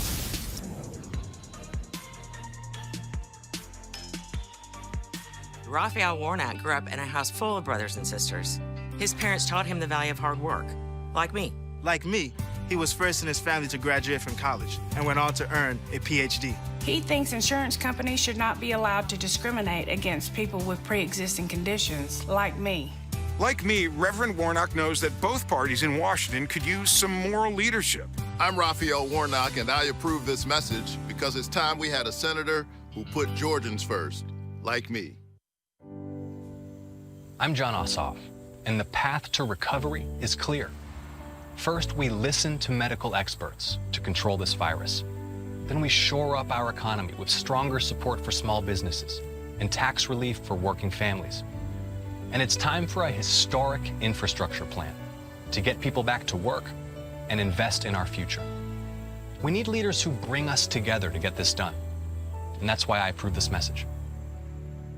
Corrupt Senator Kelly Loeffler, by far the richest person in Congress, doesn't want you to know about the luxury private jet she bought with your tax money. Last year, Loeffler bought a Bombardier Challenger 300 jet, which she and her husband owned through a shell company named after Loeffler's $10 million Atlanta mansion. Her financial disclosures show the jet is worth up to $25 million. Corrupt Kelly Loeffler was able to put the cost of her private jet onto the taxpayers through a loophole in Trump's tax bill. Loeffler's shell company deducted 100% of the cost of the purchase, meaning Georgia's working-class taxpayers paid for a senator worth $500 million to fly around in luxury. All of this despite her constituents barely hanging on during the pandemic. Kelly Loeffler is all about Kelly Loeffler, not Georgia. Vote her out on January 5th. When the going got tough in business, David Perdue outsourced American jobs overseas. In a deposition, Perdue testified he spent most of his career outsourcing. You made a career out of outsourcing. How do you defend that? Well, defend it, I'm proud of it. When the going got tough in the Senate, Perdue hid in the airport bathroom and even stole someone's cell phone who asked him a tough question. You stole my property. When the going got tough with COVID, Perdue hid critical information while selling his own stocks. Records show that Senator David Perdue bought and sold stock shortly after a private Senate briefing on the virus. It's not just that you're a crook, Senator. You're attacking the health of the people that you represent. Now Perdue won't even face his constituents, backing out of debate after debate. Enough incompetence, deceit, corruption, division. Change has come to Georgia. Change is coming to America. Georgia needs a real senator, not a chicken Perdue. Midas Touch is responsible for the content of this advertising. Kelly Loeffler did not grow up in Georgia. She did not attend high school or college in Georgia. Nope. Kelly Loeffler moved to Georgia to marry her wealthy husband, who bought the New York Stock Exchange. And Kelly Loeffler used that wealth to buy her Senate seat, a seat she was never elected to. Kelly Loeffler was sent to Washington to help millionaires and billionaires get richer. like she did. And she has watched without care or concern as Georgia has gotten sicker and poorer. It's time to tell Kelly Loeffler, Georgia is not for sale. Midas Touch is responsible for the content of this advertising. One senator in particular irks me. A Senator Kelly Loeffler, not elected, but appointed just a couple months ago. Records show Loeffler and her husband, whose company owns the U.S. Stock Exchange, sold stock valued between $1.3 and $3.1 million. Kelly Loeffler bought and sold stock shortly after a classified briefing on the virus. They knew the market was going to tank, and they sold based on that inside information. Some of the holdings she shed were in energy, automotive, retail, and airlines. Look, Marie, it's not just what she sold, but it's actually what she bought. They bought things like Amazon, Citrix Systems, company that obviously was going to do well during a shutdown, while still reassuring citizens that the U.S. was prepared. We have Americans across the country who have seen their 401ks plummet. Were you trading on inside information about what was coming? Folks, this woman is knee-deep in the swamp, and she just got there. Well, Kelly Loeffler and David Perdue, first of all, Kelly Loeffler is really trying to attack Pastor Raphael Warnock when it comes to his sermons, but that's not going to work. You got to deal with all your money problems, and so that's why we sort of ran all of those ads by Midas Touch and others to show you exactly how crazy it's getting there in Georgia.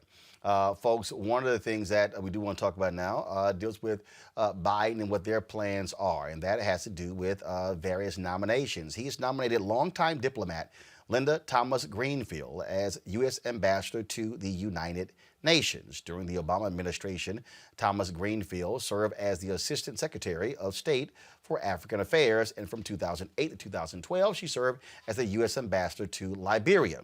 Thomas Greenfield was born in Baker, Louisiana in the early 1950s, where she attended segregated schools. She said growing up, the KKK would visit her town and burn a cross in someone's yard every weekend. She's also encountered racism during her years attending Louisiana State University, where David Duke, the former Grand Wizard of the KKK, was also a student there at the time. Now, shortly after the announcement was made, Thomas Greenfield tweeted, "My mother taught me to lead with the power of kindness and compassion to make the world a better place. I've carried that lesson with me throughout my career in foreign service, and if confirmed, will do the same as ambassador to the United Nations."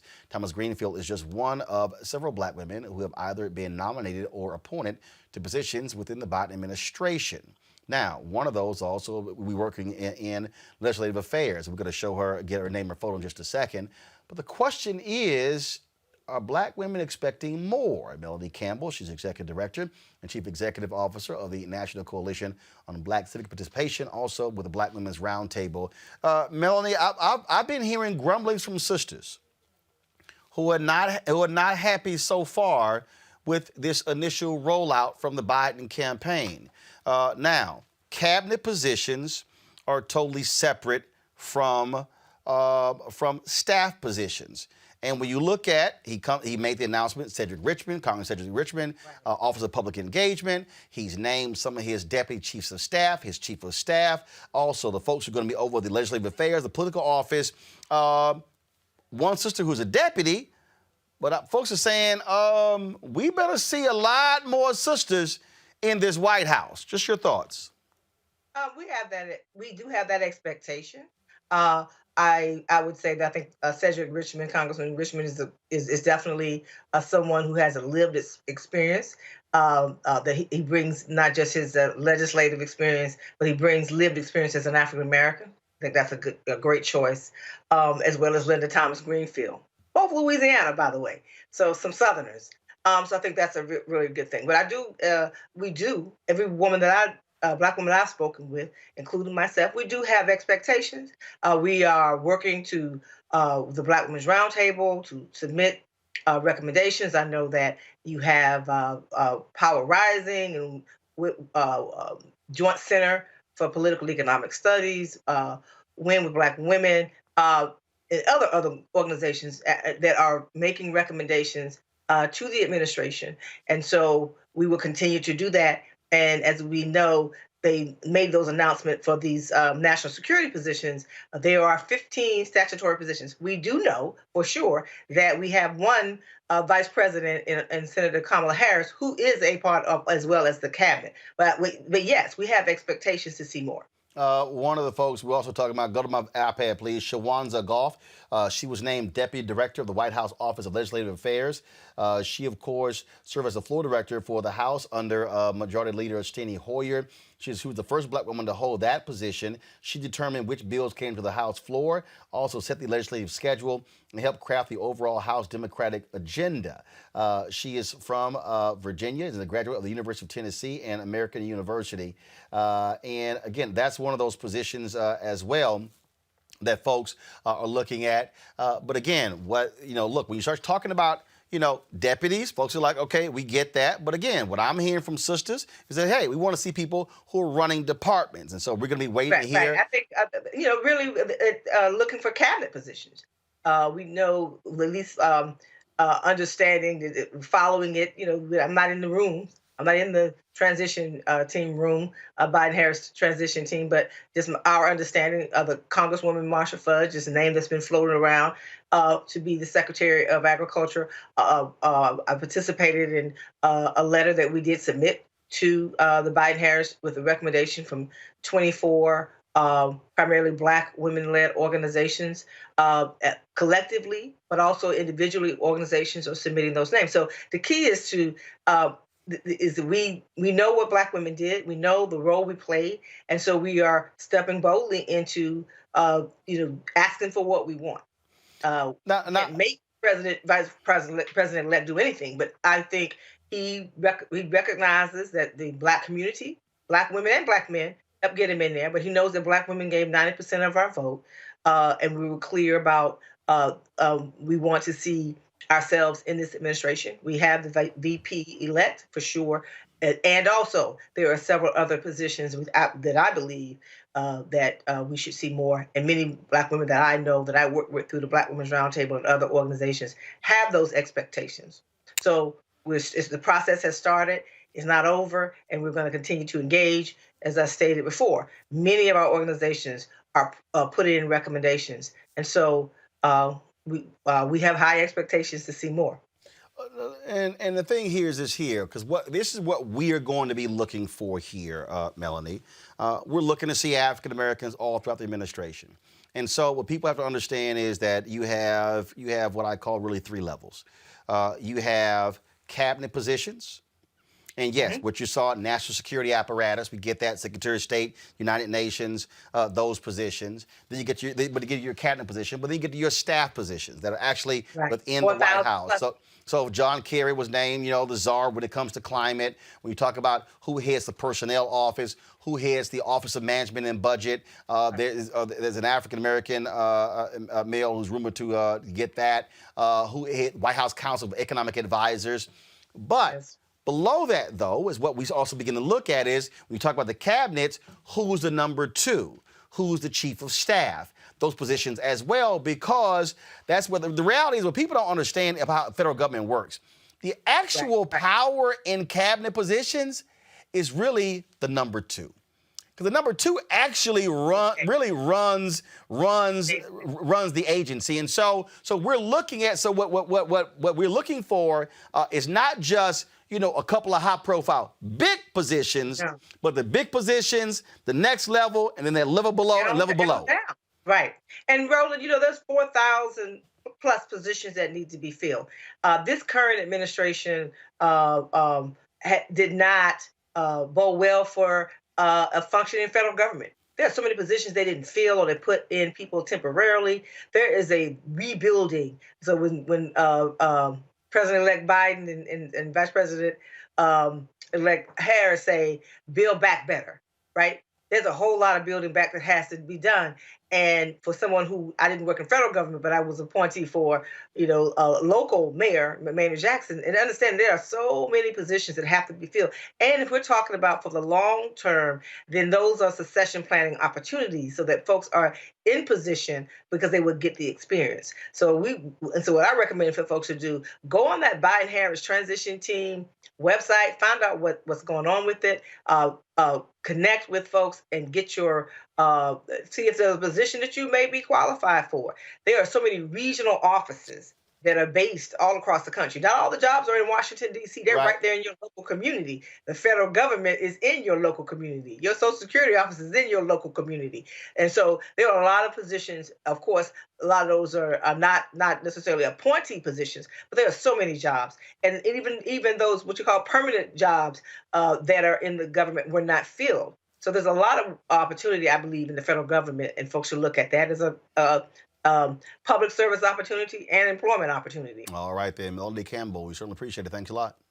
Thank you. Avis Jones-DeWeaver, I want to start with you. Also, people don't realize when we talk about these positions, we're also thinking about what happens when they leave the White House. Because what happens is these are the people who get hired in corporate America. These are people who get hired on K Street, who then are able to hire other people. And so when you're a senior level person in the White House, there are senior level positions that are available to you once you leave. If black folks are only in the lower level or the junior positions, then you don't get the senior level positions. And now we're talking about larger jobs, stock options. I mean, all these other different things that go along with being a major executive in the administration.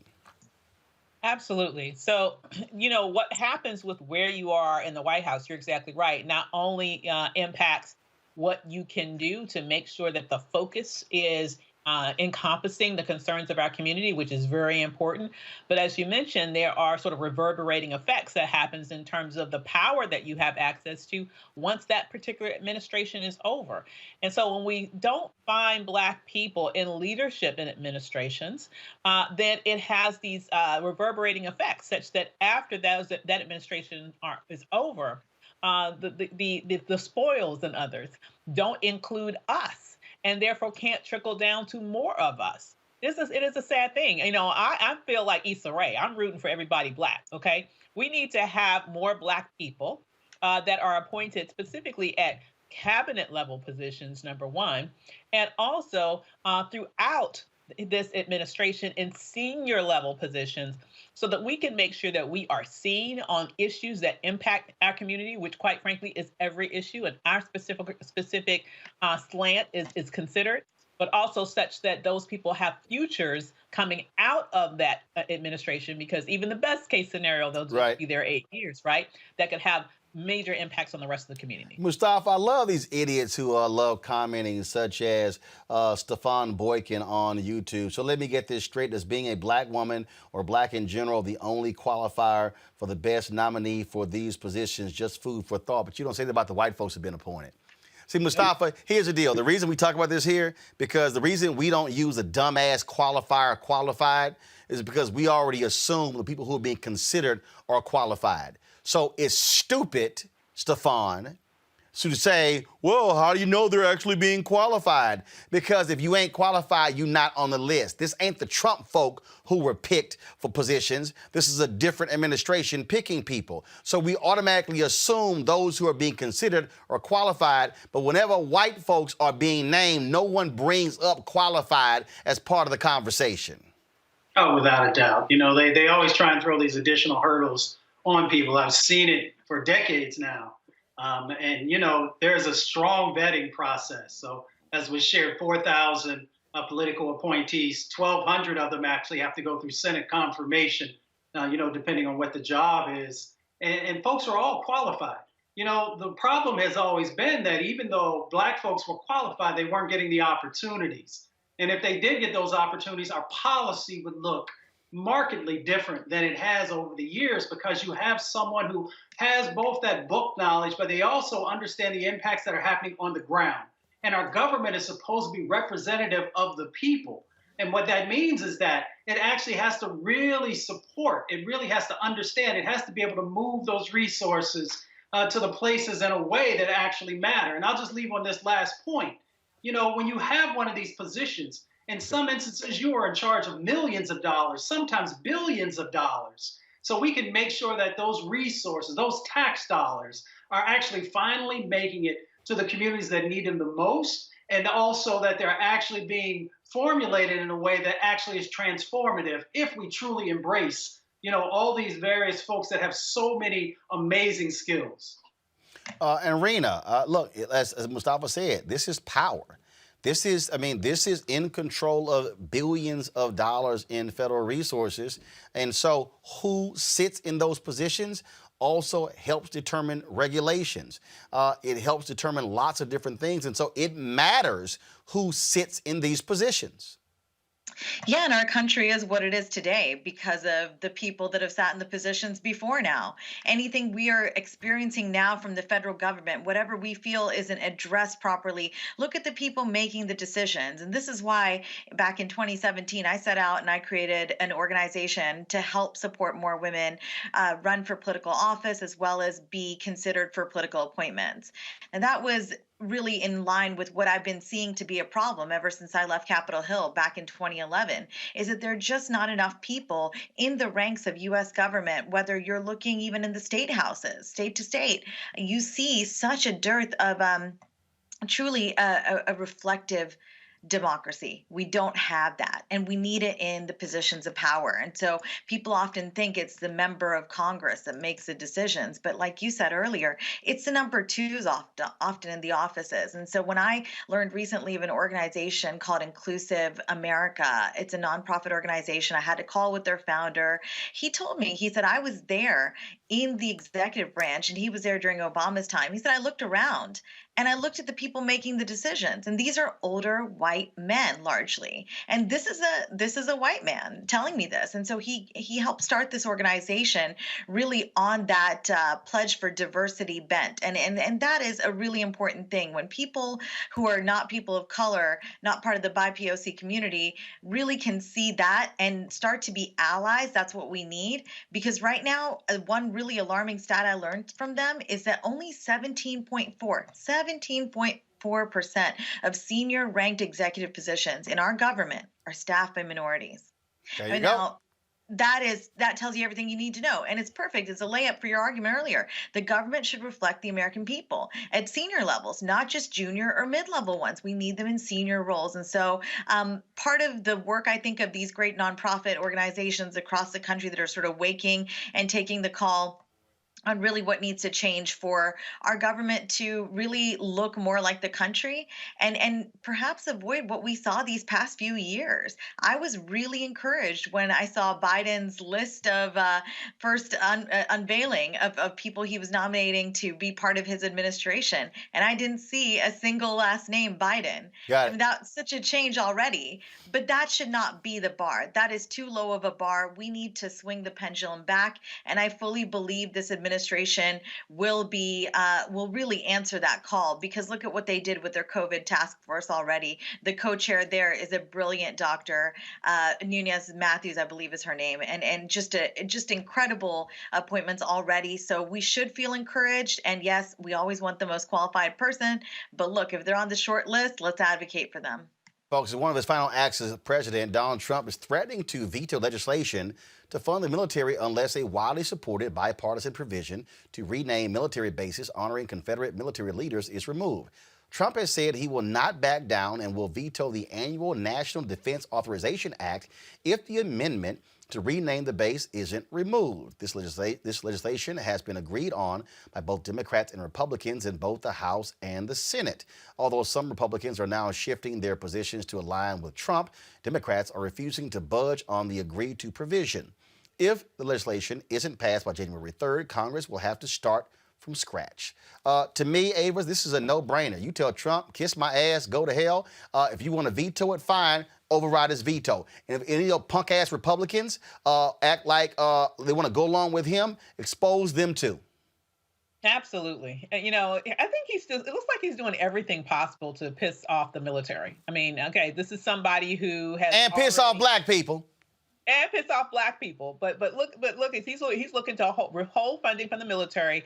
This is the same group with whom he allowed to have bounties placed on their heads by the Russians. And he's done nothing about it. He doesn't even want to talk about it.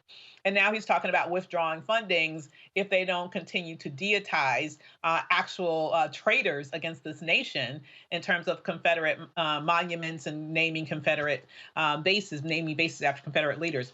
It is disgusting what he's doing. Obviously, he's once again appealing to his racist tilt and his racist sort of minions, but also that's just who he is. And I just wonder, with all of these Black people, once again, who have supported him, all of these rappers who are supporting him, it's interesting to me that he keeps doing all this stuff now, showing his true colors, trying to disenfranchise Black voters, now trying to maintain sort of deity status for all of these Confederate soldiers throughout our system in terms of military bases, and not one of these people have said a peep about it. Right. Where are they?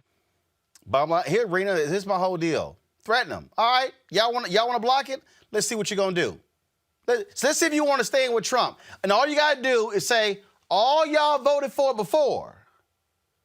But now he threatens veto. Now you're voting against. I say Democrats shouldn't budge and say, fine, try it. Try to veto it. Let's see what you're going to do.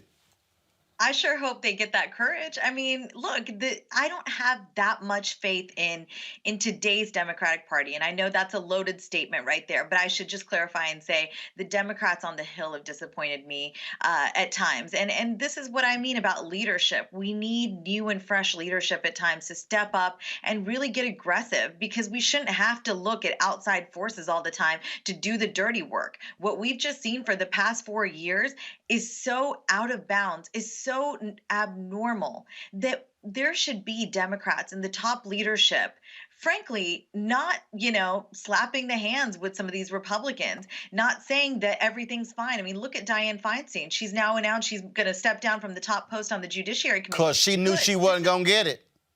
This is what I'm talking about when I say I've been disappointed in congressional Democrats, because it's just more of the same. It's saying, oh, we're all a club up here and y'all aren't in it. And so that's why I think we've landed up in this situation, because people have not taken the aggressive stances they've needed to take. Our elected leaders have failed us in that way, and many times because they're part of this exclusive club. And they're so worried about being out of that club that they forget that the people who put them in the club are the voters. So I think it's time we demand more aggressive stances. And I'm not saying be a radical, get in the streets and do all kinds of crazy things that scare other people. I'm just saying, when are you going to go for the jugular, Democrats? When are you going to actually call it like you see it? Because what I hear from conservatives all the time is saying, well, we don't want to rewrite history by toppling these Confederate monuments. They're just trying to rewrite history. Where do we stop? Where does it end? And I'm like, hold on. We rewrite history in all kinds of other ways. At what point did it start to threaten your whiteness that we want to talk about this person's crimes against humanity? So it's just very rich of really the Democrats sometimes who don't face up to what is reality, which are white Republicans time again pushing them back, saying stay in your lane. And it's all because of that insular, very country club feel that politics at the federal level as well as the state level still very much have to them. Until we push back on that and demand better of our leaders, like Senator Feinstein, who it's just a shame at this point in the twilight of her life she's doing this. But, again, they need to pay. They need to be accountable. Folks, let's go to Florida, where 2 teens were killed by a Brevard County deputy on November 13th. The teens' families are now questioning the story told to them by the county's police department. New video has surfaced showing one of the teenagers killed in the ordeal was riding in the back seat of the car when shots were fired into the vehicle during an attempted traffic stop. This is raising questions over the story told by the deputy, who said his life was in danger and he had no choice but to shoot into a moving vehicle. However, lawyers and family members believe the deputy shot into the vehicle when it wasn't in motion and posed no threat to him or the other deputy on the scene. Take a look at the dash cam video that we've shown you several times. This is video there of the car driving down the street, approaching the car that carried 16-year-old A.J. Crooms and 18-year-old Sincere Pierce.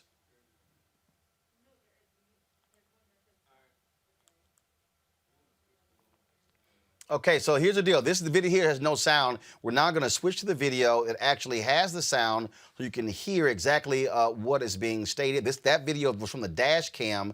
This is actually video with the sound. Play it, please. Stop the vehicle. Stop the vehicle. Stop the vehicle. Stop. 1033.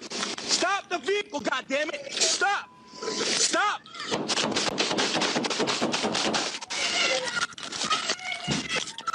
Now, it makes no sense there. Again, windows were up. Who says they could actually hear him in the car? And then all the cop had to do was retreat behind the car, and then there are no issues. But like the other police officer did. In fact, roll the video again. I want y'all to see there are two police officers. The one on the left is the one who fired. The one on the right did not fire. Watch the actions of the police officer on the right. Watch this. Stop the vehicle. Stop the vehicle. Actually, do this here. Stop. Come back. All right, so do this here. I want y'all to do a real quick favor here. Pull the other video, because I want y'all to see what happens when the police officer, what she does is play the other video of them pulling up. You're going to see the police officer. Watch what she does. Go, y'all advance that, please. Watch what she does when she actually slides behind her car. She doesn't stand in front of a moving car. Right, pause it right here, folks. Pause it, pause it, pause it. Now, play it. You see what she does. Car's backing up. She goes on the opposite side of her car. She's on the opposite side, meaning the car's not charging towards her. The police officer who fired, his car is blocking the street. Why in the hell is he standing in front of the car? It makes no sense whatsoever. Mustafa, these are the actions that we're seeing, and these are the actions that when it comes to training that we're going to see come up, and I think it's going to play a role in what happens when it goes before a grand jury. Yeah, I mean, it's another one of these unfortunate situations that we continue to see, and we always know that, unfortunately, once again, it is African Americans who are on the losing end of their engagements with police officers. Proper training would have taught them, to make sure you have a barrier in between yourself. And there's no reason to shoot into the car. It's not like someone had a window down, they were pointing a weapon at you or anything like that. This is a choice that this officer made. And then, you got to deal with the choices, that you choose. Unfortunately, those young men, they won't be able to continue to move forward and live their lives. But hopefully, folks will handle this in the courts properly, and then begin to also make sure that other officers don't make these same tragic mistakes. Oh, absolutely there. So, folks, we're certainly going to keep you updated. Again, A.J. Croom, Sincere Pierce, the families have been trying to raise money to bury them, and that is just simply so sad. Coming up next, folks, going to go to a break. When we come back, we're going to talk with the author of a book dealing with the whole issue of, again, this fatigue factor that exists with all of these stories like this one here that's exhausting for so many people. That's next on Roland Martin Unfiltered.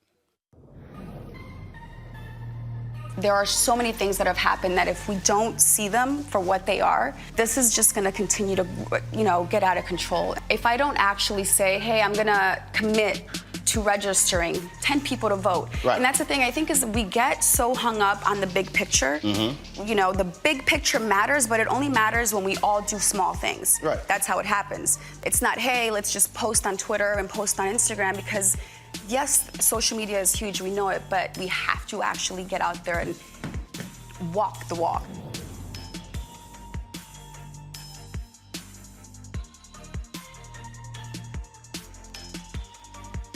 Story we just showed you out of Florida. People are sick, tired of seeing those. Black people, young and old. Every day we hear these stories of folks being unjustly killed. Mary Frances Winters has a new book called Black Fatigue. Go ahead and pull it up, please. Black Fatigue, How Racism Erodes the Mind, Body. Drop the lower third, please. Thank you very much. How Racism Erodes the Mind, Body, and Spirit. Mary Frances Winters, thank you so very much for joining us.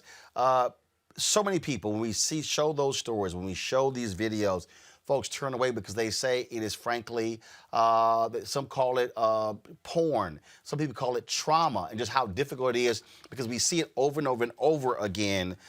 Speak to the impact it's having on us as a people. Yes, thank you so much for having me. I really appreciate it. I wrote this book because I'm a baby boomer. I've been out here a long time, 36 years doing this work. I work in the corporate spaces. That's where I do my work, the Winters Group. And the millennials were telling me, and the Gen Zs were saying, we're tired, we're exhausted. And I'm like, you're 30 years old. How are you exhausted already? But, you're seeing this intergenerational exhaustion because over and over again. And then they have to go into these corporate spaces where people don't understand. After George Floyd, I was shocked that so many of the clients that we work with were saying, we didn't know racism was such an issue. Well, where have you been? Right. And so this fatigue of not only seeing these images over and over again, but then having to go into workplaces and spaces where people just don't understand. And we continue to be tokenized. We continue to be isolated and all of those things. We did a lot of studies and a lot of surveys around this time with organizations. And I could have just taken the name of one company and put the name of another company on, because Black folks in the corporate world were saying the exact same thing over and over again. We're tired. We're exhausted. Enough is enough. So what do we do? What do we do like folks like us? I mean, look, we're a news show. We have to show this stuff. But also, it also raises awareness around the issue to demand justice. And so what do we do? So I think, we're in a new movement. I think we're in a transformation. What I've been telling the people that I work with is that, no longer are we going to be able to sanitize the language. In my space, we talk about diversity, inclusion, and belonging. Those are like soft words. We're now talking about things like white supremacy culture. We're talking about things like power and privilege. We're talking about things like racial equity, which in the corporate spaces. Now, I know this has been talked about in social justice spaces, but this has not been talked about in corporate spaces, before. And so I think that's one thing, to change the language. I did an article some years ago, and it was called Race, Diversity's Four-Letter Word, because of all the diversity topics, race was the one that nobody wanted to talk about. And so now we're being forced to talk about it and, learning about the history of racism. We've done all this work in the corporate space. We go in and we do a little bit of history, and people, are saying, well, I never heard of the Tulsa massacre. I didn't know about the disproportionality in education. I didn't know about the disparate, when coronavirus came out, and everybody said, oh, you mean there's a disproportionality for Black folks? And people claiming that they didn't know. And so no longer can they say that they didn't know. So one thing we can do is continue to educate and not allow people to say that they feel shamed and blamed. Those executive orders that Trump tried to come out with indicated that we can't do this work because people will feel blamed and shamed. Well, that's not my problem if they feel blamed and shamed. We have to work through that, get past that, so that we can have these conversations. Another book I wrote called We Can't Talk About That at Work, How to Talk About Race, Religion, Politics, and Other Polarizing Topics.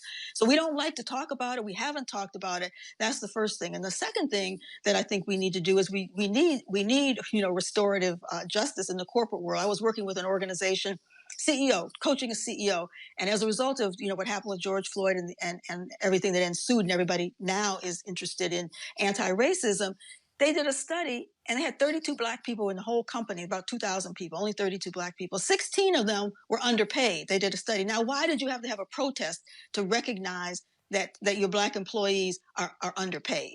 Right. And so interrogate that data, do something about it, make those changes. And I think now what's happening, folks in corporate America have felt muzzled. They don't feel muzzled anymore. This is their moment to speak, their moment to speak and require and demand justice, demand equity.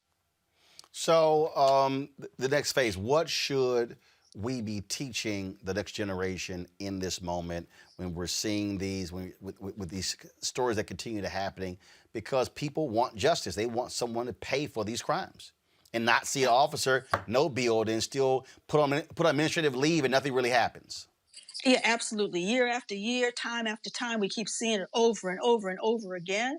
And I think that we should, we have to continue to tell our young people that they are worthy. We have to continue to tell them, not to accept, but, be safe, right? But not to accept, in the spaces that they're in, if they're in college, if they're in high school, to demand justice by asking the right questions. Why is this happening? I think that we need to teach our young people the history. I think we need to teach our young people to recognize, when you recognize racism, what does it look like? You know, if you're like your child in school, you're in elementary school, if you're raising your hand and trying to get the answer and the teacher's not calling on you, you know, call that out. My daughter-in-law does work in schools where she does research, and the kids know. They tell her, they say in her research, they say, we know, we see the bias that the teachers have. We see that they don't call on us. You know, we see that they think we're stupid, right? We have to teach our children, you know, as hard as it is, we have to teach our children that they're not stupid. We have to teach our children to speak up and to make sure that they are getting justice one by one and collectively. You know, this has to be a collective effort. And I don't think as Black people, we do the collective effort enough. We're starting to, and we have, and don't get me wrong, I don't want your listeners to say, well, you know, we have all of these efforts that we've done over the centuries. I know that we have, but I think that we have to stay firm with it and continue because we are fatigued. We're tired. We are absolutely tired. All right, then, Mary Frances Winters. The book, folks, please pull it up. It is called Black Fatigue, How Racism Erodes the Mind, Body, and Spirit by Mary Frances Winters. Mary Frances Winters, we appreciate it. Thanks a lot. Thank you so much for having me. Be well. All right, thank you so very much. Folks, you know what time it is. Girl, no charcoal grills are allowed. I'm white. I got you, Carl. Illegally selling water without a permit On my property. Whoa! Hey! You don't live here. I'm uncomfortable.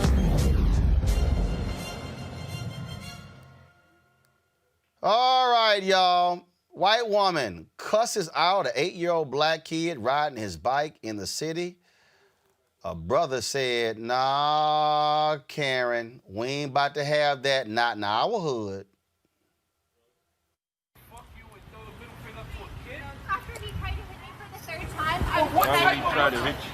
To an 8-year-old kid? You're defending yourself to an 8-year-old kid? Are you serious? After he tried to hit me for the third An time. 8-year-old kid? You want to curse an 8-year-old kid out? That is If he was an a white kid, would you do that? Yes, would I you have would. said that to a little white kid? Absolutely. Absolutely. Where do you get this? Where do kids get this barbaric information from that you can come in my community and talk to our kids like that? Right? Because he's riding a motorcycle, a toy. He's riding a toy in your community, right? Where do they ride bikes at? On the street. Okay, but guess what? This is our community. This is their playground. You understand? This is their playground. Community, and that's rude. Excuse me? You're implying that I'm not a part of Yeah, this y'all community. came here on the gentrification. This is where we born and raised all our life. This is our backyard. We don't have I went to your backyard. neighborhood. I started spending money in your community. I started supporting your community. I am sorry that What you do and money I have to do with character? What do money have to do with character? That's an 8-year-old kid. If his mother was here, y'all would be fighting. And you threatening her child. Your son incredibly poor character right now that he threatened a woman 3 times. How? And the third How time, did he threaten you? Do you think that a child can't get hurt on that bike or How injure did he another threaten person? you? How did he threaten you though? By going next to me on the sidewalk at a fast speed without any disregard for what He deliberately did that. He deliberately did 3 that. times. How? How? As I just said, tearing around the block without looking what he's doing, without seeing how fast people are walking next to him, without seeing how close they are. You know what's sad? In a different day and time, things would be different. Avis, my man was not letting her cuss out this little kid and get away with it. And I'm so glad that he didn't.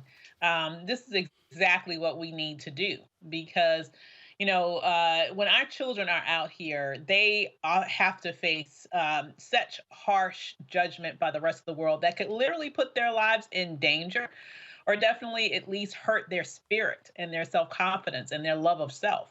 And it's our responsibility to speak up for our kids. They don't have to literally be our children. I'm so glad that he stopped whatever he was doing to call her out on her abusive behavior towards an 8-year-old child.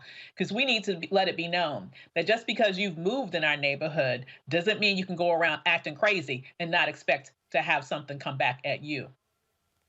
Mustafa. White children can be rambunctious. Our children are labeled as juvenile delinquents. And that comes from privilege and power. And you being able to make an 8-year-old child have to deal with a situation that an adult would have to deal with, because you know how they make the ages of young Black girls and young Black boys way before their time. We saw what happened with Tamir Rice. He was just a child, but they saw him as an adult. Should have been 18. Should have been 18 years old yesterday, and Jordan Davis was killed 8 years ago today. Yeah, so we have to, as Dr. Avis said, we have got to address this. You got to nip it in the bud. That if you're going to treat one child as a child, then we should treat all children as a child. And when you don't do that, you set up this spiraling set of actions throughout their life. You broke up there. Finish your last comment because your audio broke up. I was just saying, when we allow these types of behaviors to go on, where people are allowed to, say and do whatever they want to our children, it creates this spiral effect that follows kids throughout their life. One, they become afraid of people sometimes, or they become angry because the people are not seeing them as human. So we just can't allow this type of thing. I'm so glad that brother stood up and checked her and said, if you're going to be a part of this community, then act like you're a part of this community, and there's a way to interact with people. And we've seen this, Rena, and numerous other stories where, again, how white kids are treated a lot differently than black kids. In this case, here's a white woman moving into a neighborhood that's been historically black. You might want to be real careful where you start trying to dictate what should be happening. Yeah, I wish we had more self-awareness in society. I mean, I think that's one key ingredient that's missing from a lot of, I'll just say it, millennials, people like myself in 25 to 39, and a lot of younger parents I've seen these days, people around my age who know what it's like to feel, unsafe in one's neighborhood and to go into another neighborhood and feel othered. Well, why are these people moving into neighborhoods that they know have been historically one way? Why wouldn't they have the self-awareness to really behave in a manner that really meets the occasion? And I, at least as a mother, try to teach my children, because the color of their skin is brown and their father is far darker than them. I never know what people are going to think we are. So I always say, look, it's up to us to check ourselves, check if you're in the wrong, check if you've done something wrong. And I hate that I have to raise my children like that. I mean, I think it's an incredible time to have these conversations with young black and brown kids about how to really present oneself in society. I think it all stems from communication. It's how we take our message into other communities that are not used to our voices. And I'm thinking about this because just today I had a conversation with a white woman that was anti-Trump but grew up pretty right-leaning in Republican politics. And she said to me that she really had a moment when she heard Kamala Harris's acceptance speech. She said, I didn't really like it. And then she said, I checked myself at the end of it. She said, I said to myself, why didn't I like it? And she said, then I realized that this was a woman showing up authentically. And that's when something in her brain changed and she actually started to like Kamala Harris. She started to say, wow, how refreshing that a woman shows up in politics without looking like she's playing or she's participating in the same dog and pony show. She said, here's a woman showing up genuinely joyful, herself, authentic. And I thought that reminded me of something. And it reminded me that not everybody knows our experiences. Not everybody has met a black woman showing up authentically as herself and seen black joy and seen it in black women. Not everybody has seen that. And our country's going to see it now with Kamala Harris in the White House.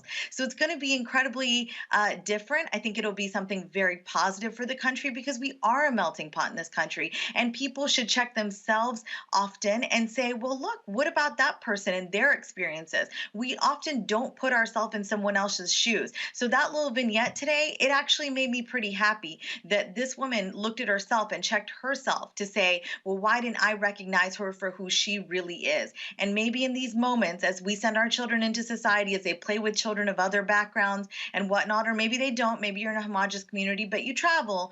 One day we'll travel again after COVID. But maybe that's something we will start to take as individual responsibility and part of something that we really value in ourselves as Americans. Well, I will say this here. The white woman you're talking about, what they're used to is they're actually used to black people having to show up essentially in whiteface to make white people feel comfortable. And so what they can't handle and they're going to have to handle is black folks showing up the way black folks want to show up, which is very difficult for them. And so, again, so I get a kick, I'm really getting a kick out of I'm looking at all the people. This big brouhaha Steve Kornacki on MSNBC with his khaki pants. We're like, oh my God, like it's a whole thing.